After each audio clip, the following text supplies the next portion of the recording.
Hello, this is the Provoked Prawn, and I thought it might be interesting to do a video answering your questions in the YouTube comment section. And I don't mean am I Mioni, because I'm not, and I've probably pronounced his name wrong. What I mean instead is answering questions about your PC build, for example, like why is my PC running so hot? I want to talk to you about the various different problems that could cause the PC to run too hot, one of which includes silly things like I've done a video on before, installing your fans facing the wrong direction. Too many intake fans or exhaust fans installed in the wrong direction illogically, or perhaps a situation like I've had where you've just got too few intake fans versus too many exhaust fans. Now this is going to vary from build to build, but it's worth thinking about logically installing intake fans on the bottom of your case, exhaust fans on the top, and also trying to make sure that you've got a good bit of intake for both your graphics card and for your CPU in your build.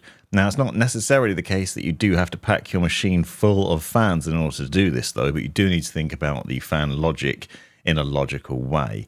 I've actually managed to do some builds previously where I've shown that you can use just a few fans to achieve good thermal performance. For example, in the Corsair 5000D, quite some time ago, I demonstrated how you could just use the standard two pre-installed case fans, one as intake and one as exhaust, and then a 360mm radiator to reasonably effectively cool the system, which was pretty nuts and an interesting video if you want to watch that.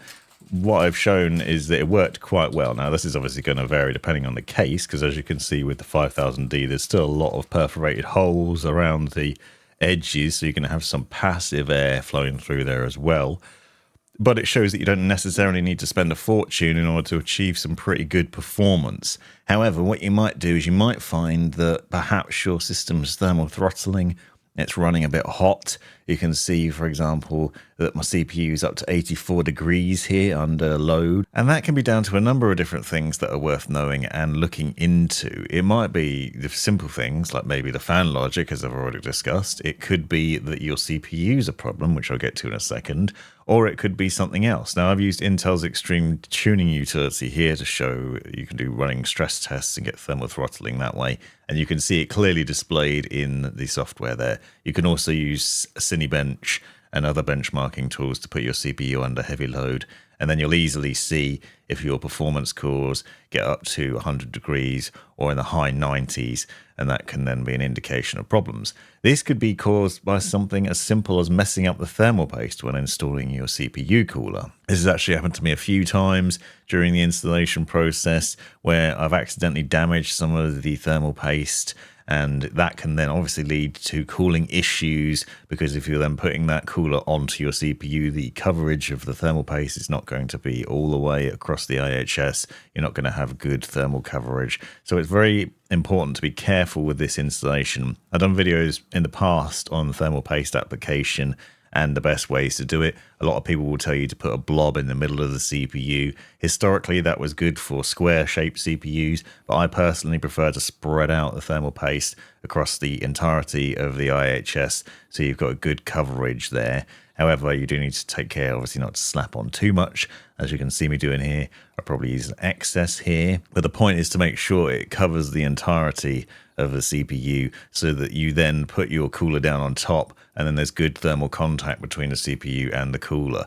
And simple things like not putting enough on or just making a mistake here where you've damaged the thermal paste can actually have an impact, because then you could find that some of the cores just aren't cooling properly. The other issue that you might have is simply just seating the cooler down over the top. So it's really easy to install a pump down on your CPU, and then you screw the 4 thumb screws into your system to secure the bracketing down over the standoffs, and you just aren't quite tightening up enough. It's very, very easy to do this, even if you secure corner to corner, one after the other, taking care to do it. What I'd actually recommend on a regular basis is to use a screwdriver just to finish it off in each of those, tighten them up until it stops, and don't try and over tighten them, but you do need to make sure that they are tightened up well enough, because even if one of them is just slightly loose or a couple of them are slightly loose, that means that the cooler is not making good contact, and therefore there's going to be issues there. Now, this is obviously one of several potential things that could be a problem. The other one might even be the positioning of your all-in-one cooler, which I've done videos on in the past. the best place to put it in your case for the best cooling performance for your CPU. The other issue you might have is if you've got a high-end CPU like an Intel Core i9 processor, then it could be that's the problem, and that's because Intel's released its default settings, which it says motherboard manufacturers should be following. However, previously, people like Asus, Gigabyte, MSI, for example, have been running settings to improve the performance with things like AI overclocking or just upped power limits in the BIOS, which are then putting the CPU under heavier load, which then can result in thermal throttling. You can see this in the power limits of the CPU being much higher than they should be versus Intel's baseline specs, which then leads to CPU getting too hot at the top end, your system thermal throttling, and issues. Now, it's worth noting that Asus and others have released BIOS updates, which you can then go and grab from the relevant website. So make sure that you go and get the latest BIOS updates for your system, especially if you're running an i7 or an i9 processor. You'll find that you have a new BIOS update and then settings that you can change within your BIOS that will then put your system in line with Intel's specs. And that should then improve the performance and stop your CPU from running too hot. You can then go into the BIOS and select Intel's baseline profile, for example, which will set those default settings more in line with what Intel suggests your CPU should be set to, and then you'll find that your system is a lot more stable and also a lot cooler, at least the CPU is, and hopefully the changes to the fan logic in your case might help your graphics card as well. The next question is, why is XMP not working, or why is my system not booting with my RAM? And this can actually be down to a number of things that are worth knowing, and it could simply be the installation of the RAM or the logic of it. For example, putting the RAM in the wrong slots or using the wrong type of RAM. So it's worth checking your motherboard's QVL list to make sure that it's actually compatible with your motherboard before you buy, and you can find that on the motherboard website. But the other thing I found over recent times, especially with DDR5 RAM, is that it can be a bit unstable if you're running 4 sticks of RAM. So if you have 4 sticks in your system, this can actually make XMP unstable or just plain not work. So that's one thing to bear in mind. Don't necessarily need to fill up all the slots on your motherboard just for aesthetic reasons. You can still get some really fast RAM and high capacity in just 2 slots, and this might be worth considering as an alternative. Now, the other thing is just plain installing it in the wrong place. Novice builders and beginners might well think that installing the RAM in the first and second slots is the most logical thing to do. If you've installed just 1 stick of RAM, that's a problem. If you've installed 2 sticks, but they're in the first and second slots, that might mean that XMP isn't going to work properly, or alternatively that your system isn't going to boot properly, and so that's an issue. Now, this might seem silly, but it's worth paying attention to, because actually the best and correct way of installing it is in slots 2 and 4. That's the second from the left and the fourth from the left, so the one furthest over, and that's been the way on every motherboard for quite some time. So that could be that simple, that you've just installed your RAM in the wrong place and it's not clicked in properly. Perhaps make sure it clicks in all the way and that it's set up properly, and then go into your BIOS and check that both sticks of RAM can actually be seen properly. And the other thing to do is, if you have it on your system, you can use memtest86, which is on Asus motherboards, but you can also download it for free and run it. So I've done a video separately on this. You can run this test to see if you've got a faulty stick. One of the sticks being faulty could then lead to problems where your system won't boot, and you might want to RMA that stick and get a replacement to sort out your system and make sure it's running stable. This is a free test, but it does take some time to do, but it is worth running, because then you can discover if there's any problems with your RAM. Next up is, why are my games crashing, or why is my system unstable, and why do I keep having problems with games? And this could be the out-of-video memory error that's been plaguing people recently, especially those on Intel processors, and that's been going around causing problems in Unreal games where your game just crashes randomly without warning, and it looks like it might be a graphics issue, but it's actually down to the i9 and i7 processor problems that I mentioned already. So this is something to bear in mind, and the easiest solution to this is a BIOS update. Now, it's worth noting that actually BIOS updates will also help with XMP problems, because many motherboard manufacturers have put stability in for XMP and improved performance there. So BIOS updates are worth doing. They are risky because you could potentially brick your system if you don't do it correctly, But I do think that BIOS updates are still worth doing, especially at the moment, because they help improve stability of RAM, but also of your system, especially if you're running a high-end CPU, because you can run these BIOS updates and then you can make those changes that I've talked about. I've done separate videos on this, how to update your BIOS and how to make the changes to hit that Intel baseline. But you might find that just a BIOS update could help with stability problems where your system's been crashing, where your system's been blue screening, or where your games have been crashing inexplicably. Do the BIOS update and then look for that Intel baseline profile and the settings there to help tweak them. You'll see that Asus, for example, has a default setting now, and this might well have changed because there's been even more recent updates with BIOS updates that have been rolling out since the problems have started. But you can see that you get a warning once you've installed the BIOS update that you might want to use the default settings, disabling multi-core enhancements, for example, and other overclocking settings. With MSI, they've got a default setting for Intel processors that then applies certain power limits. You can also tweak those power limits to be more in line with Intel's baseline settings and optimize them further if you want to. But actually the more recent BIOSes even have improved this to make it more user-friendly and easier to do as well, so it's less complicated. These hopefully could fix your system. Obviously other things like driver updates are worth doing for your graphics card, for example, but there may well be hardware issues that you haven't noticed. So one of the other things that's really easy to do that could be causing both FPS drops or performance issues or crashes could simply be the wiring of your graphics card. If we take this 3090, for example, you'll see that it requires two 8-pin PCIe power connectors on it. Now, it's really simple to accidentally plug these cables in incorrectly during the installation process, or just loose. And that looseness can cause issues. Now, when you have to pinch the 8-pin together by taking the 6-pin and the 2-pin and trying to push them together, or clip them together if you're lucky, you might find that when you then push it into the slot on the graphics card, that the 2-pin part of it just doesn't go in properly. That being loose and not fully seated can actually cause FPS drops and problems where your GPU's not getting enough power. Also, if you're using the pigtail connector, as you can see me doing here, which basically means that your GPU's taking power and splitting it across those two ports, you might not have the same performance that you would get if you use two separate cables. So I'd recommend generally using two cables instead for your power supply unit so you can get maximum amount of power through to this. Now, obviously this is for older generation NVIDIA GPUs, but they'll apply across other ones as well. Make sure your cables are fully plugged in, both on the graphics card and on your motherboard. But something simple as that, especially with that 8-pin design where the two part of it can come loose, can cause issues. It's really silly, it's really simple, but sometimes it can be something that simple in your system that's causing you headaches. Next question is, will I lose Windows if I install a BIOS update? Now, I've obviously talked a lot about updating your BIOS here and the benefits of doing so, and I have had previous questions about whether that's going to be a problem for Windows, whether you'll need to reinstall Windows and other things. No is the answer. You can install BIOS updates just fine. It won't interfere with your Windows updates. The only thing it will do is it may reset any settings that you've changed in your BIOS. So let's say you've gone through and you've turned on XMP and other things like resizable bar, or you've tweaked some of the settings in the BIOS to help improve performance. If you do a BIOS update, it might reset those to default and it might change them back. So you may need to go back through and set them again, but it shouldn't interfere with Windows.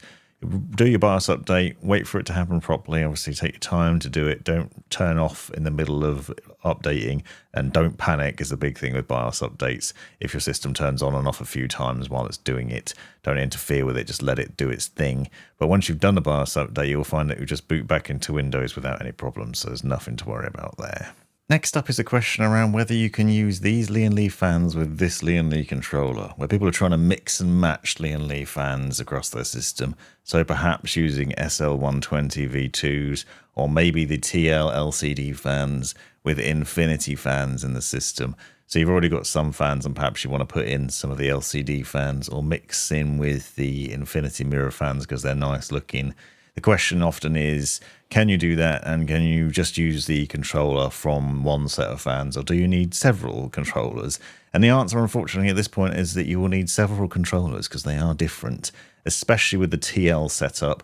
because they're obviously more complicated with the LCD display. The cabling is often different, so the wires that connect to the fans are different, and therefore the wire that connects to the controller is also different. Unfortunately, at this point, Lian Li doesn't have a universal controller, although they have just revealed at Computex a wireless controller, which should be pretty interesting once I get to see that.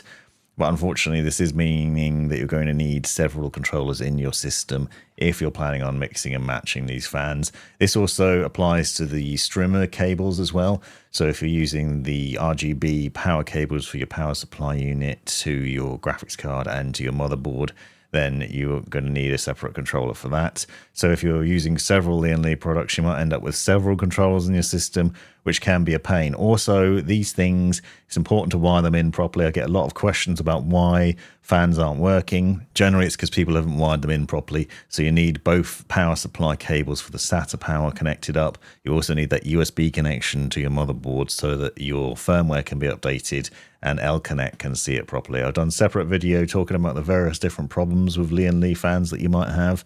I'll link to all these videos that I've talked about in the description so you can find them easily. But for example, with the TL fans, the LCD fans, they have a different power connection on the controller. That actually requires a PCIe power connector, much like your graphics card, instead of a SATA power connector. So you can see there are differences in the controllers, not only from wiring them from fans to the controller, but also even connecting them up power-wise. But you need to make sure all the right cables are plugged in so that your system will recognize it. Then they often need firmware updates as well for the controller and for your system. And there are other complexities to it as well. I'd recommend essentially just not mixing and matching the fans. It'll make your life a lot easier. Stick with one version of Lian Li fans, like for example, go in for all TL fans or all Infinity fans or SL120s or AL120s, whatever your preference is, or the 140 version. You can mix and match 120 and 140 in your system and plug them into the same controller because you can adjust that within the L-Connect software.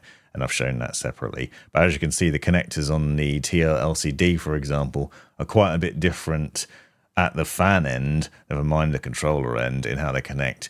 And also they're more complicated necessarily because of that display on the fans themselves. But if you look at the TL LCD versus the standard TL fans, the connectors are different there as well. So it really becomes quite complicated once you're adding in multiple fans into your system, and you just need to make sure that you're using the same controller. So that's the answer to that and the setup there. The other question I get a lot is, can I use these Lian Li fans on my all-in-one cooler on the radiator? And the answer is generally yes. For the most part, you can swap out the fans on your radiator for Lian Li ones quite easily.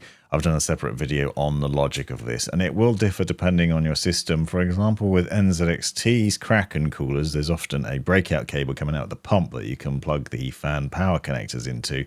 Therefore, you can power the fans from the all-in-one cooler itself, because that has SATA power and then that breakout cable, which it makes things interesting. But there's actually an easier way to do it as well, and that's with that standard wiring, so that single cable that connects up to the controller, and essentially that enables you to easily power them as well. So once you've installed it into your system in the usual way, obviously installing the pump and the radiator and the fans all in place, you'd then go about setting up the wiring. And with the wiring, you run the wires from the fans that are on the radiator to the controller. I've actually got 6 fans in this instance, for example, on this all-in-one cooler, sitting on the radiator, 3 on one side, 3 on the other in a push-pull configuration. Both of those are then running to a controller. If you remember what ports you've plugged your fans into, whether you've got 1 cable or 2, then you go into the L-Connect software and you can actually set those fans specifically to adjust their speed according to the temperature of your CPU. So you can actually go in there, tell them what size the fans are, and then you can set it to adjust the fan curve according to the CPU temperature rather than GPU. You can switch between those 2 options in L-Connect. And then you can obviously choose a custom fan curve or set, for example, quiet, standard speed, high speed, or full speed for those. So if you want to keep your CPU cooler, you can obviously run the fans faster, depending on how hot your CPU is getting. That's probably the most straightforward way of doing it, and it's pretty easy too. Why doesn't my Wi-Fi work? Is another question I get asked. Once people have built their system, sometimes they find the Wi-Fi isn't working. And this is obviously an issue if you're trying to get into installing Windows, which I'm going to do a separate video on. But actually, if you've managed to get into Windows and you find your Wi-Fi is not working, a simple fix for this is usually something as obvious as installing your antennae. So with your motherboard, you should find that you get an antenna that you can screw into the back with a couple of gold contacts, and then you just put it on top of your case or nearby, and that will give you the signal necessary. This also helps with Bluetooth if you've got Bluetooth connectivity. This is assuming your motherboard's got Wi-Fi built into it, of course. And if it has, you'll also need to download the drivers for it from the relevant website, which you might have to do on a separate machine. So you might have to do on a laptop or even via your phone, which I've shown in a separate video how to do. Download the Wi-Fi drivers and then install them on your system, and then the Wi-Fi should work. Obviously, you have to get into Windows to be able to do that. The other tool that you can use is Intel's Driver and Support Assistant if you're running on a Intel system. That'll work to update your Wi-Fi drivers and your Bluetooth drivers and any other drivers that you need as well that are relevant as well. That's pretty helpful, as well as obviously using Windows Update. Should you peel stickers off your NVMe SSDs? I get this a few times, and I've actually done a separate video on it, and you may have seen even that I have peeled a sticker off on one of my drives, and that was purely for testing purposes because I wanted to see if it made a difference. Now you'll see that there's usually a void if removed sticker on top of NVMe SSDs, and my conclusions are you shouldn't actually remove that sticker, even if you're not worried about that, because it doesn't actually help, because some of those stickers are indeed thermally conductive and will help with heat dissipation. You should peel the stickers off the thermal pads on the heat sinks on your motherboard though, because they can make a difference, and I have shown so. The other question I get asked is what I do things once I've finished with them, and that's probably because people want them for themselves, but the answer is usually things have to be returned, especially motherboards, graphics cards and things like that. Sometimes things get kept. As you can see the Y40 over there, I need to take that apart and then I'm going to reuse bits from out of it in other builds in the near future. So I'm not giving things away because I end up using them again, or they have to be returned because they're only on a loan basis. So unfortunately, I'm not giving away freebies and other things like that. I thought this might be a fun look at things in your system that might be causing you problems, questions that I've been asked, and other things. I might revisit this in future. Let me know down below if you've got any burning questions or things you'd like to know that you maybe think could be included in a video like this, or if you've got any other questions, or if you'd like to see just behind the scenes sort of view of how I do things and other things like that. And thanks very much for watching. Hope you enjoyed. You've made it right to the end of the video, you brilliant legend you. If you've enjoyed it, click that subscribe button, give me a thumbs up, and drop me a comment down below if you've got any questions.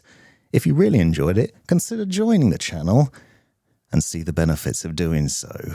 Check out these other videos, you might well find them interesting or useful, and most importantly, have a great life.